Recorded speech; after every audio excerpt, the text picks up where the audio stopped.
krasan dan u Varaždinskim Toplicama. TK Međimurje po drugi put organizira cross utrku triatlona. U ovom slučaju radi se o super sprint i sprint utrci u kojemu evo za sada imamo prijavljenih oko 90 ljudi koji će se takmičiti u oba dvije kategorije koje sam rekao. Ovaj put se radi o utrci koja nije na ono što mi zovemo rani teren, brza utrka. Radi se o neravnom terenu gdje je biciklizam i trčanje uglavnom po šumi. Odlična staza, dobro označena. Plivanje je u bazenu, topla je voda i evo ga, ja mislim da je to sjajno za one koji još nisu pokušali u ovom sportu da pokušaju po prvi put triatlon u ovom formatu.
Kijara Peruško, pobjednica Super Sprint triatlona na prvenstvu Hrvatske u cross triatlonu.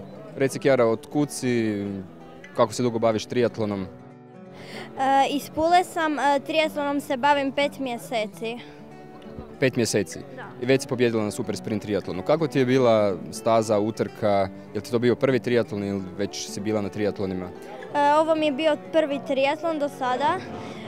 Staza je bila u redu, jedino na trčanju je bila teža zbog onih uzbrdica, ali sve u redu drugo. I reci, hoćeš se dalje nastaviti baviti triatlonom, hoćeš dolaziti ovdje u Varaždinske Toplice i dalje? Da, sigurno. Hvala ti Kijara i vidimo se sljedeće godine. Luka Paliska, pobjednik Super Sprint triatlona, ti si ovdje već drugi put, ako se ne varam. Je li staza bila drugačija nego prošli puta, je li bila teža, jesi već znao? Staza je bila poznata, samo su skratili na malo trčanje. Iako ja više volim da je trčanje duže, ali staza je bila odlično, bolje nego lani što se tiče bicikla. A reci, koliko dugo se baviš triatlonom? Triatlonom se bavim 4 godine, ali zato sam plivač već 9 godina. Znači, osim triatlona baviš se i paralelno i plivanjem? Ne više, otišao sam. Od plivanja sam otišao kad sam se prebacio u triatlon. I reci, hoćeš i sljedeće godine doći ovamo? Vjerovatno ću. Hvala.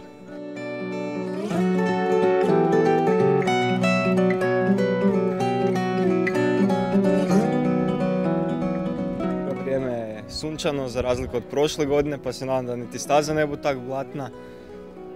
Pliva se u vanjskom bazenu, 50 metarskom, tako da se nema niti gužvali kao prošle godine i jedva čekam da utrka počne.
Teja Miloš, pobjednica današnjeg sprint triatlona za prvenstvo Hrvatske u cross triatlonu. Teja, reci, je li ti to prvi put ovdje i koliko dugo se baviš triatlonom? Nije mi prvi put ovdje, bila sam ovdje prošle godine. Prošle godine sam došla druga, a triatlonom se bavim evo već 2 godine baš intenzivno, a prije sam mi je bila ko zabava više. Reci, ti si reprezentativka Hrvatske u triatlonu. Jesam, da, juniorska reprezentativka, da. Koji su ti planovi za budućnost? Planovi za budućnost su znači, neki dobar plasman na svjetskom prvenstvu za koje sam se kvalificirala i ulazak u top 15 za Europski kup. Eto, uz lijepe želje da to i postigneš, hvala ti na intervju za 3 sporta. Hvala. Matija Krivec, pobjednik prvenstva Hrvatske u cross triatlonu na distanci super, odnosno sprint triatlona. Reklo bi se domaći Zagorec. Koliko su ti geni i ovi brežuljci na kojima treniraš pomogli u pobjedi na ovom triatlonu?